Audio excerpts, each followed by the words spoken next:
And also another result of this study of these 15 passages in the New Testament, most of the congregational activities could have been described as horizontal activities, not as vertical.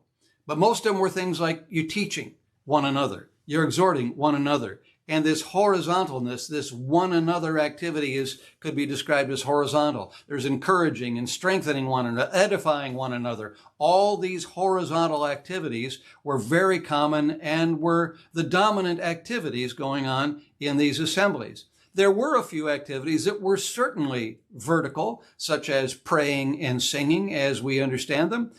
They are activities that you address to God. But typically we apply everything we're doing in our assembly as a vertical activity to God. After all these are acts of worship in our worship services done during our hour of worship in our house of worship led by our worship pastor. And you get the idea.